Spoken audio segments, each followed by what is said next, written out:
বিপ্লবীরা আসলে বরাবরই দেখা গেছে যে এই ধরনের সিচুয়েশনের সম্মুখীন হয়েছে, নতুন কিছু না। এটা একদম পৃথিবীতে যখন থেকে গণতন্ত্র এসেছে এরপর থেকে এইভাবে সব কিছু চলেছে।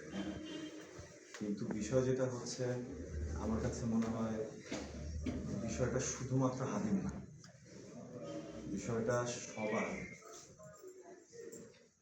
এখানে যদি কোথাও কোনো রকমের খুন হয় বা কেউ মারা যায় বা কোনো ক্রাইম হয়, সেটার বিচার হতে হতে অনেক সময় লেগেছে। এই ব্যাপারটা আমরা সবাই বলছি, সবাই জানি, সবাই দেখি, কিন্তু এটা কেউ আঙুল আনতে পারে না।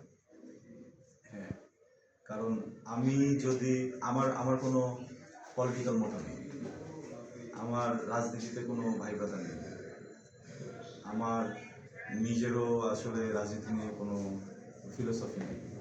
এ ব্যাপারে আমি একদমই, আমার আইকিউ জিরো। আপনি যদি দুটো প্রশ্ন করেন আমি হয়তো উত্তর দিতে পারবো না। তো সেইখান থেকে আমার এই দেশের কোনো রাজনীতিবিদদের সাথে কোনো সখ্যতা নেই, বা তাদের জন্য আমার ওই জায়গার কোনো আবেগ বা ওই জায়গার কোনো অনুভূতি বা ওই জায়গার কোনো স্মৃতি কিছুই নেই। কিন্তু আমি একজন মানুষ হিসেবে আরেকজন মানুষের প্রতি না ভয়ঙ্কর আবেগ কাজ করে, ভয়ঙ্কর ভালোবাসা কাজ করে, অন্যরকম মায়া কাজ করে। ওইটা খুব কষ্ট দেয়, ওইটা খুবই জ্বালায়।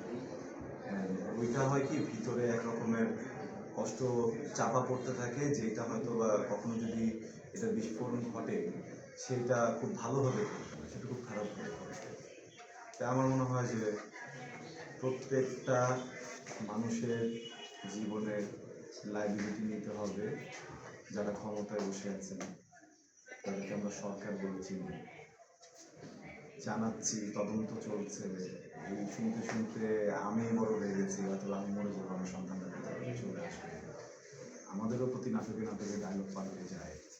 আমি চাবো যে আপনাদের ডায়লগ এখন একটু চেঞ্জ করা উচিত, সংলাপ পরিবর্তন করা উচিত। এটা আসলে দর্শক এখন আর দিচ্ছে না। হ্যাঁ, যে কোনো রকমের কেউ যদি তৈরি হয়, কোথাও যদি কোনো জটিলতা হয়, সেটা শুধু মৃত্যুই না, এটা রেপ হতে পারে, এটা চুরি হতে পারে, এটা একটা বাড়িতে ডাকাতি হতে পারে, এটা একটা মানুষের সম্মানহানি হতে পারে, কোনোটাই ছোট না। তো প্রত্যেকটা ইনসিডেন্ট, প্রত্যেকটা ক্রাইমের জন্য খুবই স্ট্রিক্ট ব্যবস্থা নিতে হবে, যেন কোনো ক্রিমিনাল সাহসী না হয় যে নেক্সট টাইম এই কাজগুলো করে। আর সেটা হচ্ছে গিয়ে কাউকে ছাড় দিয়ে না, কাউকে ছাড় দিয়ে না।